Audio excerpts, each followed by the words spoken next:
ایک چھوٹے سے جنگل میں شیر بادشاہ حکومت کرتا تھا۔ شیر نہایت جلد باز اور بے وقوف تھا۔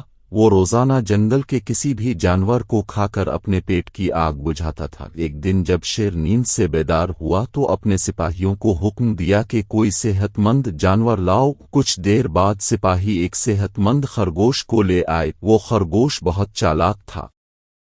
شیر جب خرگوش کو پکڑنے کے لیے آگے بڑھا تو خرگوش نہایت عاجزی سے بولا، بادشاہ سلامت، میری اب سے ایک درخواست ہے، گستاخی معاف کیجیے گا، مگر یہ بات نہایت ضروری ہے۔ شیر نے حیران ہو کر خرگوش سے کہا، بتا کیا درخواست ہے تیری؟ خرگوش نے بادشاہ سے کہا، بادشاہ سلامت، دراصل بات یہ ہے کہ اب روزانہ کسی نہ کسی جانور کو کھا جاتے ہیں جاری ہے۔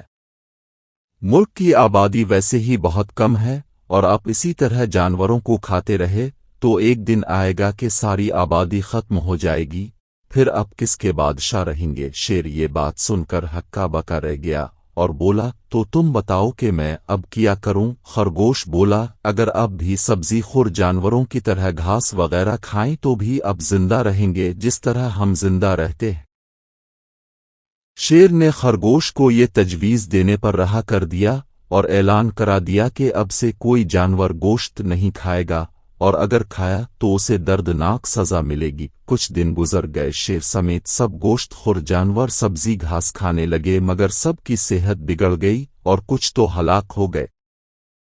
شیر بھی بیمار رہنے لگا تھا، اسے بھی کڑوی گھاس راس نہیں آئی۔ تنگ آ کر شیر نے اسی خرگوش کو دربار میں طلب کیا، مگر نادان شیر کو پتہ چلا کہ خرگوش اسے جھانسا دے کر بھاگ چکا۔ شیر نے اب اس قانون کو رد کر دیا، کیونکہ وہ اب جان چکا تھا کہ سوچے سمجھے بغیر فیصلہ لینے کا کیا انجام ہوتا ہے۔